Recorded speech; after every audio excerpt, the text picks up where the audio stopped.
함께 봉독합니다.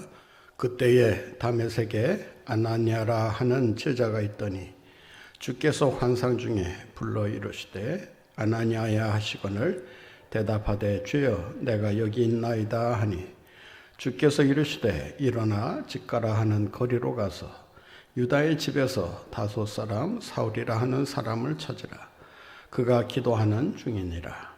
그가 아나니아라 하는 사람이 들어와서 자기에게 안수하여 다시 보게 하는 것을 보았느니라 하시거늘 아나니아가 대답하되 주여 이 사람에 대하여 내가 여러 사람에게 듣사온즉 그가 예루살렘에서 주의 성도에게 적지 않은 해를 끼쳤다 하더니 여기서도 주의 이름을 부르는 모든 사람을 결박할 권한을 대제사장들에게서 받았나이다 하거늘 주께서 이르시되 가라. 이 사람은 내 이름을 이방인과 임금들과 이스라엘 자손들에게 전하기 위하여 택한 나의 그릇이라.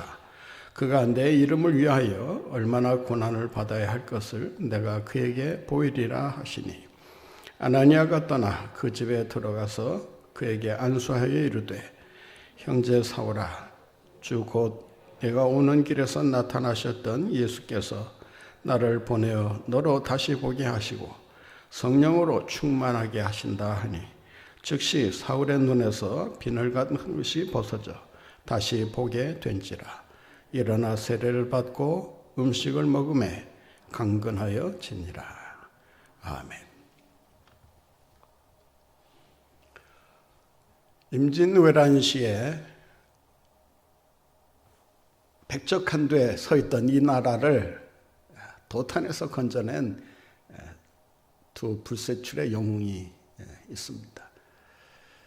바로 명재상이었던 서해 류성룡과 충무공 이순신 두 사람이 바로 그들입니다. 이 두 사람의 만남이 없었더라면 어떻게 되었을까? 이 나라의 역사의 강물이 과연 어디로 흘러가게 되었을까? 이 두 사람의 만남에 대한 그 역사적인 순간을 기록한 책이 있습니다. 연세대 총장을 지냈던 송복 교수가 쓴 위대한 만남이라는 책에 이 두 사람의 만남을 운명적인 만남이라고 해석하면서 이 두 사람의 만남이 있었기에 오늘날 이 나라가 여기까지 올 수 있었다라는 이야기를 하고 있습니다. 그런 이 만남이야말로 이 나라의 운명을 바꾸어놓은 그런 위대한 만남이라는 말을 하고 있습니다. 임진왜란시에 이 두 사람의 그 활약을 자세히 읽어보면 류성룡이 없는 이순신도 사실은 별 힘을 쓸 수가 없는 상황이었고 이순신이 없는 류성룡도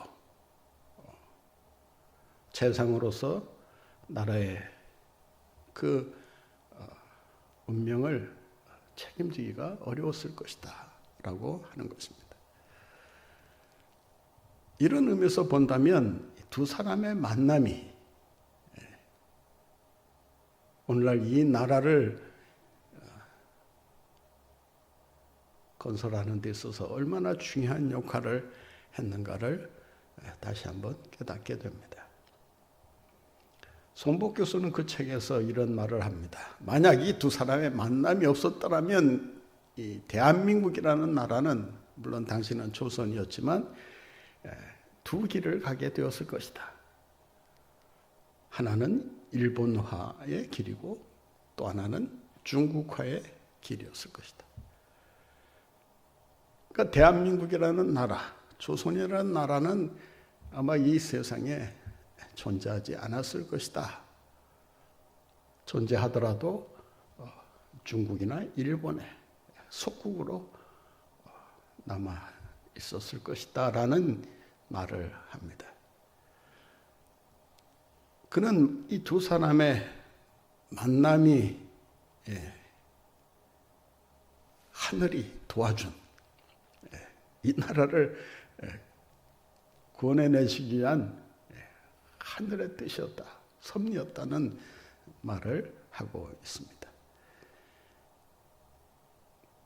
아마 하늘이라는 표현을 썼지만 이분이 장로이기 때문에 아마 하나님의 뜻이라는 그런 표현을 아마 쓰고 싶어 하지 않았을까. 우리가 하나님의 눈으로 보면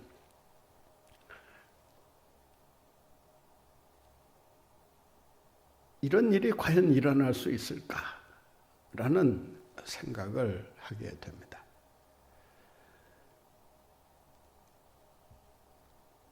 사람의 생각이나 어떤 사람의 어떤 식견 또 관점으로 보면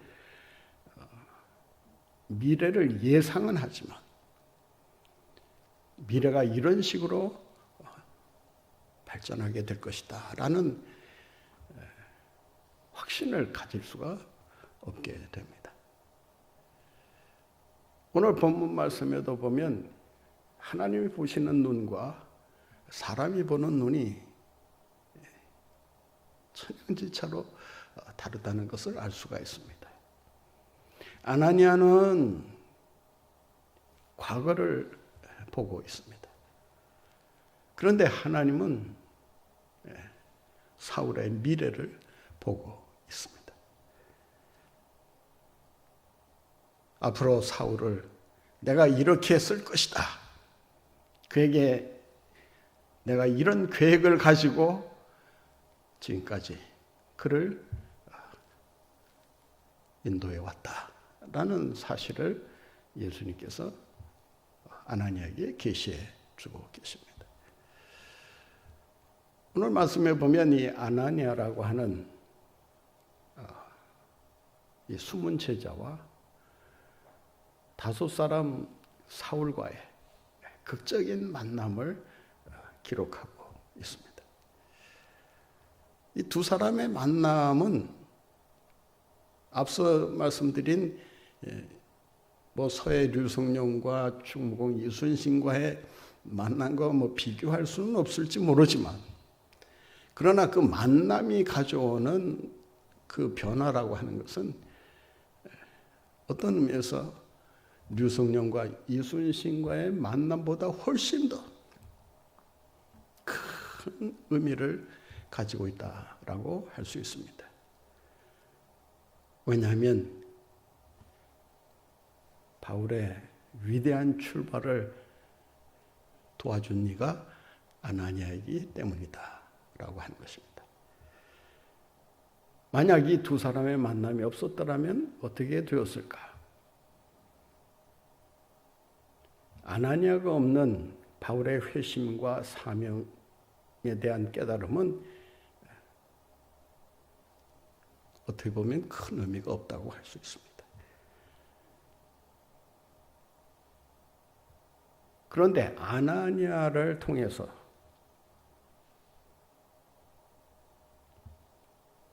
바울이 자기에게 하나님이 맡겨주신 사명이 어떠한 사명인가를 깨닫고 자기가 앞으로 어떻게 살아야 될 것인가를 결단하는 중요한 시간이었다라고 하는 것입니다. 아나니아와의 만남이 없었더라면 사울이 일찍부터 이방인의 사도로 아마 살려고 하지를 않았지 않았을까. 하나님께서 오늘 아나니아를 통해서 앞으로 사울이 어떤 길을 걸어가게 될 것인가를 계시하고 있지 않습니까? 15절 말씀 한번 보세요. 아주 중요한 말씀인데 같이 읽겠습니다. 주께서 이르시되 가라. 이 사람은 내 이름을 이방인과 임금들과 이스라엘 자손들에게 전하기 위하여 택한 나의 그릇이라. 내 이름을 누구에게? 이방인들에게, 그리고 임금들에게, 그 다음 이스라엘 자손들에게 복음 전도자로 쓰기 위해 내가 이 사람을 택했다. 나의 택한 그릇이다. 여기서 그릇이라고 하는 말은 원문을 살펴보면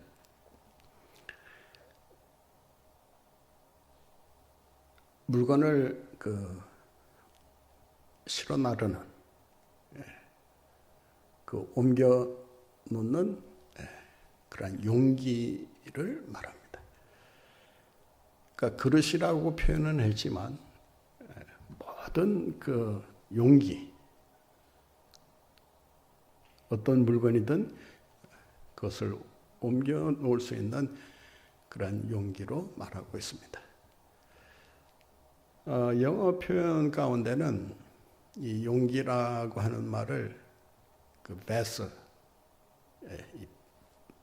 베슬이라고 하는 말이 그릇이라는 뜻도 있지만 이 배라는 뜻도 함께 갖고 있습니다.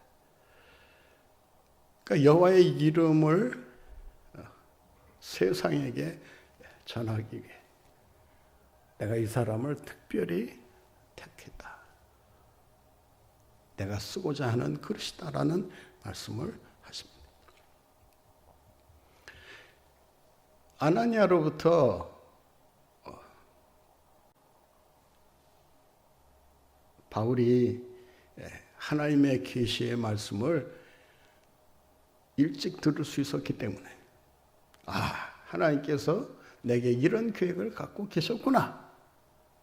그리고 나를 지금까지 다소에서 출생하게 하시고 거기에서 고급 학문을 하게 하시고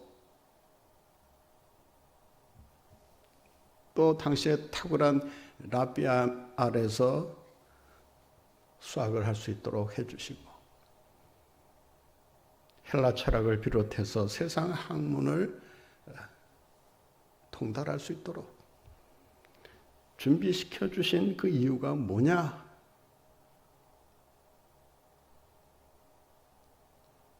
이방인의 사도로 쓰시기 위한 하나님의 구체적인 계획이 있었다라고 하는 것입니다.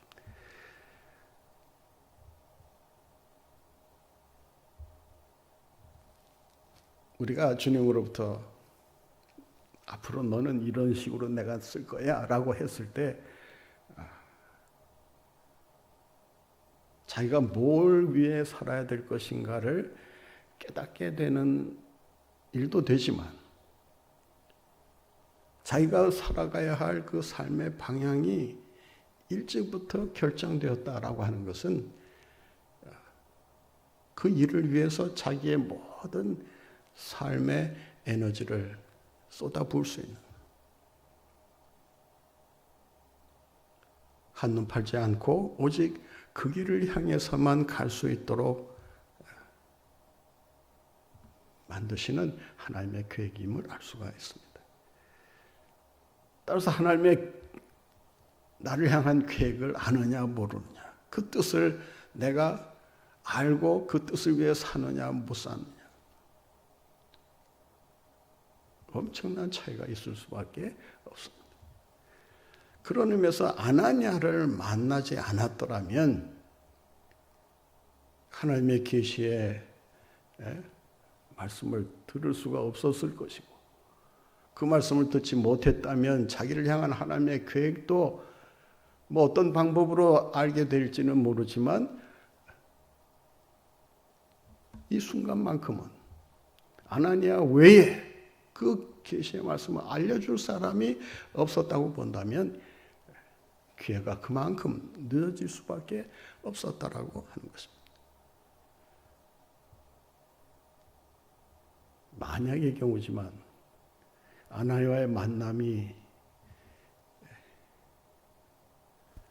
존재하지 않았더라면 기독교의 복음이 지금도 아마 유럽을 벗어나지 못하고 유럽 변방 어딘가를 그저 떠들고 있지 않았을까. 바울이 가는 곳마다 교회를 세우는 일도 불가능할 수밖에 없지 않았겠는가. 그렇게 생각한다면 이 만남이 없었더라면 지금 우리가 여기에서 예배드리는 일도 가능했을 거라고 봅니까?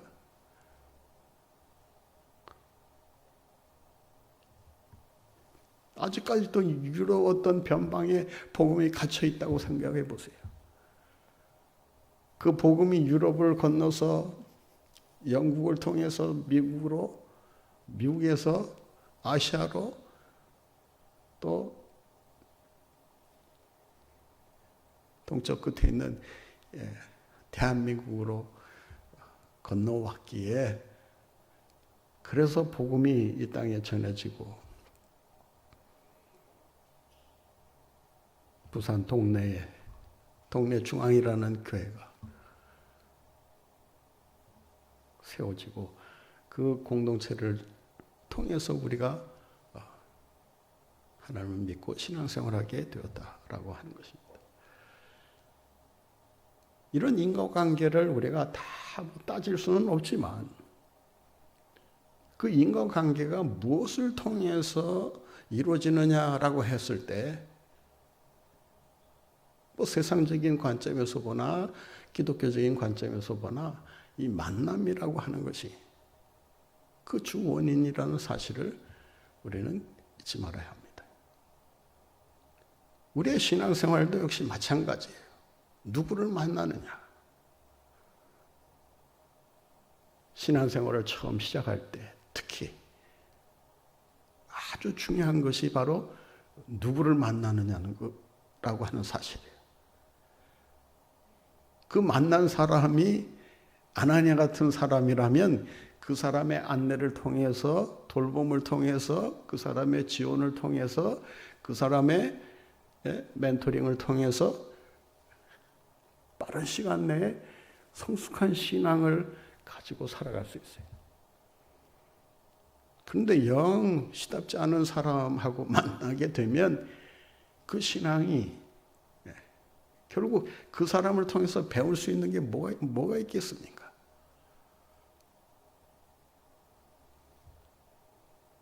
결국 신답지 않은 신앙생활을 하다가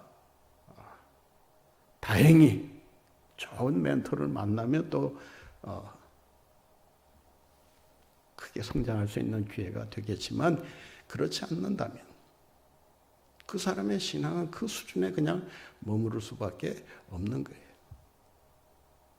그 사람이 아무리 탁월한 어떤 은사를 받고 재능을 가지고 뭐 실력을 갖췄다 하더라도 좋은 멘토를 통해서 그 사람의 어떤 은사와 재능이 발휘되지 못하게 되면 결국 그 사람의 신앙생활은 그저 그런 신앙생활에 머물고 말 것입니다. 바울이 이 아나니아라고 하는 사람을 만났다고 하는 것이 얼마나 다행스러운 일인가. 인간 편에서 보면 다행스러운 일이지만 하나님 편에서 보면 하나님의 계획하에 치밀한 하나님의 경륜하에서 이 일이 진행되고 또 만남이 이루어지는 것을 보게 됩니다. 그런 의미에서 이 두 사람의 만남은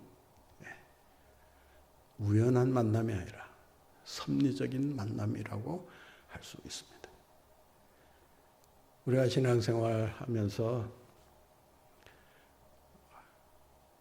참 이 만나는 일이 참 중요한데 정말 섭리적인 만남을 가진다는 것은 참 그 사람의 일생에 있어서 가장 큰 복 중에 복이 아닐까 생각합니다.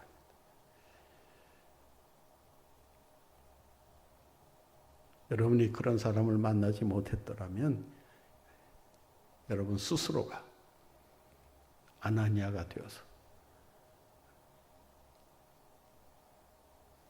바울의 위대한 출발을 이끈 아나니아처럼 여러분들을 통해서 하나님께서 쓰시고자 하시는 위대한 인물들이 여러분들을 통해서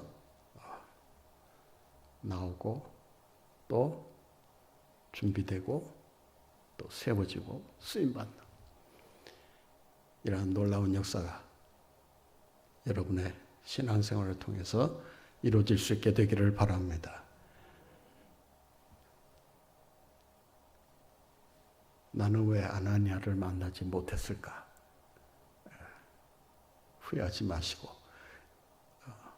이 말씀을 통해서 여러분 한 사람 한 사람이 아나니아가 될 수 있다는 것을 기억하시고 하나님께서 여러분들을 통해 누군가를 만나게 하실 때 그 만남을 통해 하나님의 위대한 뜻을 이루어 가시는 여러분들 모두가 되시기를 바랍니다. 이 아나니아라는 이름은 하나님은 은혜로우시다 이렇게 번역할 수도 있고 하나님의 은총을 받은 사람 이런 의미로 해석할 수도 있습니다.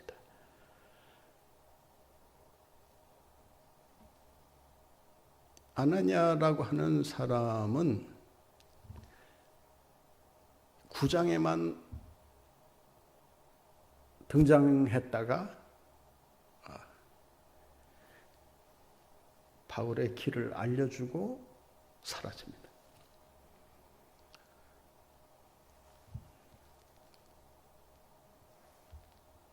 이 바울의 그 회심 사건을 살펴보면 아주 흥미로운 데가 있어요.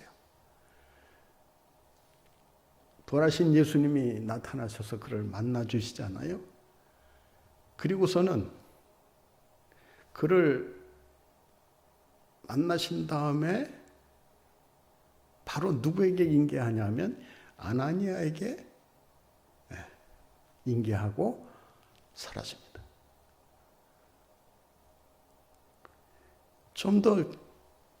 좀 바울을 붙들고 직접 앞으로 나는 너를 이렇게 쓰기 위해서 너를 불렀다. 너를 이미 택했다. 뭐 이런 식으로 확신을 심어주면서 그의 갈 길을 알려주셨더라면 바울 역시도 더 하나님의 뜻을 분명하게 깨달았을 텐데 왜 부활하신 예수님께서 그냥 만나시고 나서 바로 사울을 아나니아에게로 인계해 주시고 사라지시는가? 아나니아도 그래요. 하나님으로부터 받은 그 계시의 말씀을 바울에게 전해주고 나서 그래서 얼마 동안 그와 같이 있었는지는 모르겠지만 이 9장 이후로는 아나니아라고 하는 사람이 나타나지를 않습니다. 어떻게 보면 바클레이가 말한 것처럼 잊혀진 영웅. 그냥 사울에게 예수님의 계시의 말씀을 전해주고 떠난 그런 인물이라고 말을 합니다. 영화나 드라마를 보면 그 단역을 맡은 사람들이 있습니다. 주연도 아니고 조연도 아니고 별 대수롭지 않은 그런 하찮은 역을 단역이라고 하는데 뭐 한 번 나타나든지 두세 번 나타나다가 그냥 사라지고 맙니다.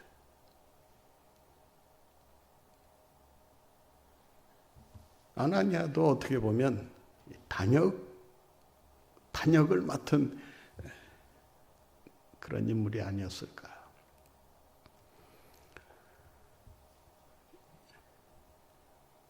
바울의 사명을 깨닫도록 그 계시의 말씀을 전해주고 그리고 아마 우리가 상상력을 좀 동원해 본다면 예수님이 누구신가를 아마 자세하게 바울에게 가르쳐 주지 않았을까.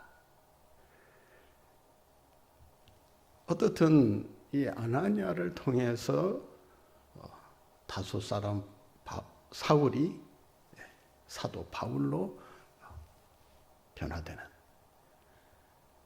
이런 엄청난 경험을 하게 됩니다.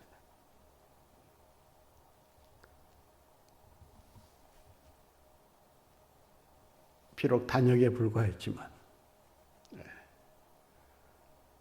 한 번 나타났다가 사라지고 많은 대수롭지 않은 존재에 불과했을지 모르지만 그 한 번의 만남을 통해서 위대한 바울을 세상에 소개해 줬다라고 하는 것입니다. 아나니아가 어떤 사람인가? 오늘 본 말씀 10절을 한번 보세요. 같이 읽겠습니다. 그때에 다메섹에 아나니아라 하는 누가 있더니? 아나니아라 하는 제자가 있더니. 여기에서 중요한 사실을 몇 가지 우리가 발견하게 됩니다. 첫째는 아나니아라고 하는 사람이 예루살렘 박해를 피해서 도망온 사람이 아니다라고 하는 거예요. 오늘 본 말씀을 다시 한번 보세요. 그때에, 그때란 무슨 때예요? 지금 사울이 회심한 그때를 말합니다. 그때에 다메섹에라고 하는 말은 원문을 살펴보면 다메섹에 거주하는 그런 뜻입니다. 아나니아에 대해서 좀 더 깊이 알고자 한다면 사도행전 22장에 가면 바울 자신이 다메섹 경험을 간증하면서 이 아나니아라고 하는 사람을 이렇게 얘기합니다. 그는 율법에 관하여는 경건한 사람이요. 유대인들 사이에서는 훌륭한 사람이라는 평가를 받았던 사람입니다. 그러니까 하나님께서 이 사울을 바울로 변화시키기 위해서 이 아나니아라고 하는 제자를 그에게 붙여주셨다라고 하는 것입니다. 한번 생각해 보세요. 지금 다메섹에 내가 거주하고 있는데 예루살렘에서 지금 스데반의 순교가 있고 나서 대대적인 박해로 인해 다 교회가 흩어졌다고 하는 소문을 전해 듣습니다. 오늘 본문에 보니까 아나니아가 예수님께서 이렇게 쓰시겠다라고 하니까 그에게 가라고, 이 사람을 찾아가라고 이제 말씀하니까 이런 반문을 하고 있음을 우리가 본문에서 발견합니다. 본 말씀을 한번 보세요. 본 말씀 13절, 14절, 2절 말씀 같이 봅니다. 아나니아가 대답하되 주여 이 사람에 대하여 내가 여러 사람에게 듣사온즉 그가 예루살렘에서 주의 성도에게 적지 않은 해를 끼쳤다 하더니, 그러니까 이 사람이 그 예루살렘에 살고 있지 않았다는 사실을 여기서도 알 수 있잖아요. 예루살렘에 만약 거기에 있었더라면 이 박해 사실을 직접 자기가 체험했을 거 아니겠습니까? 그런데 직접 체험했다고 얘기하지 않고 전에 들은 이야기를 지금 하고 있는 거예요. 그런데 몇 사람으로부터? 여러 사람으로부터. 그 다음 14절에 보면 여기서도 주의 이름을 부르는 모든 사람을 결박할 권한을 대제사장들에게서 받았나이다. 체포영장을 가지고 지금 다메섹으로 오고 있다. 이 소식을 여러 경로를 통해서 들었다는 거예요. 그런데 보통 같으면 어떻게 행동해야 마땅합니까? 지금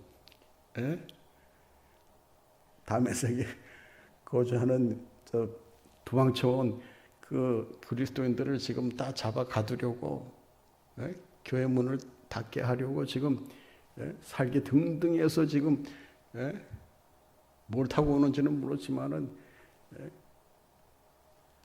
달려오는 그 핍박자가 있다는 말씀을 들었을 때, 그 소문을 들었을 때 겁나지 않았겠어요? 야, 아주 잔인하기 이를 데 없는, 아주 그냥 악독하기 이를 데 없는 자가 온다는데 이거 가만히 있다가는 이거 뭔가 경을 칠 일이 아니겠나. 뭐 숨을 생각을 한다든지, 뭐 피할 생각을 한다든지, 뭐 다른 지역으로 도망갈 어떤 국리를 해야 마땅하지 않겠습니까? 그런데 마치 이 사람이 오는 것을 기다리고 있다는 듯이 내가 소문을 듣고 이렇게 그 사람이 어떤 사람인가를 지금 파악하고 있는데 그 사람에게 가라니 도대체 무슨 말씀입니까? 그러니까 아나니아의 생각은 이런 생각이에요. 지금 잡아 죽이려고 오는 사람에게 가라고 하는 말씀을 듣고 이런 반응을 보이는 이유가 있어요. 그 사람 찾아갔다가는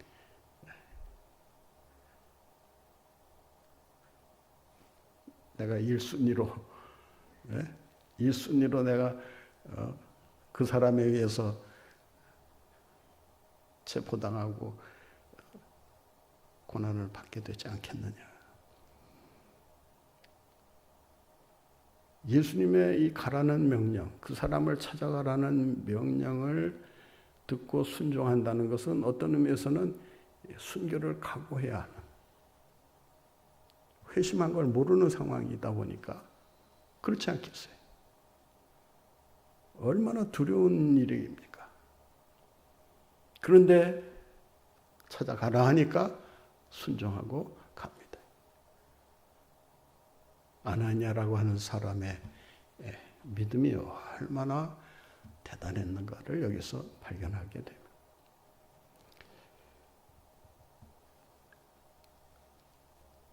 순교를 당하더라도 하나님이 보내주신 이곳을 내가 떠나지 않겠다. 6.25 전쟁 때도 많은 목회자들이 목숨을 잃고 순교를 당하게 되는데 그 순교하는 그 이유를 뭐 다 그런 것은 아니었지만 그 순교한 대부분의 목회자들의 생각이 뭐였느냐. 양떼를 두고 떠날 수가 없다.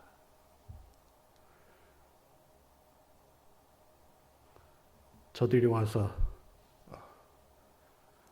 교회 문을 닫게 하고 나를 죽인다 하더라도 이곳을 떠날 수 없다.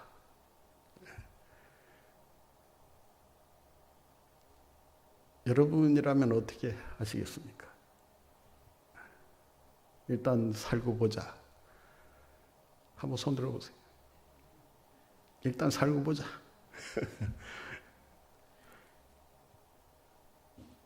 나중에 무슨 일을 하더라도 뭐 살아 있어야 하는 거 아니냐. 아니면 올 테면 와라. 여기서 내가 뼈를 묻겠다. 뭐 저는 뭐 그런 상황을 이렇게 피하려는 사람들의 입장을 제가 뭐 무시하는 건 아니에요. 또 그런 상황이 뻔히 자기에게 닥쳐올 것을 알면서도 그 상황을 향해서 나가는 용기도 뭐 때론 필요하다고 생각합니다. 그러니까 어느 쪽을 선택하느냐라고 하는 것은 하나님께서 그 순간 알려주시는 어떤 계시의 음성이 있지 않을까. 뭐 하나님께서 꼭 순교를 통해서만 일을 하시는 건 아니지 않습니까? 얼마든지 다른 방법으로도 하나님께서 하시고자 하시면 하실 수 있는 일인데, 우리가 신앙생활을 너무 한쪽으로만 이렇게 고집하고 어느 한쪽만을 바라보면서 나아가는 일은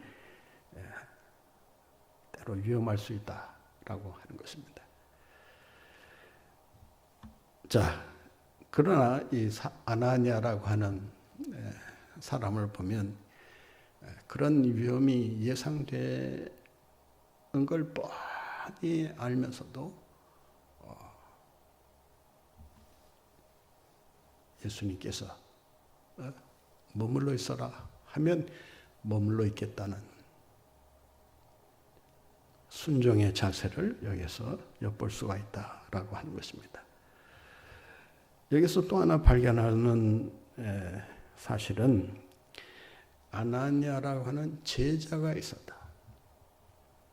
이 제자라고 하는 말은 복음서에 따르면 예수님의 제자에게만 해당되던 말이에요. 그런데 사도행전으로 넘어오면 신실한 그리스도인들을 가리켜서 제자라고 하는 말을 사용하게 됩니다.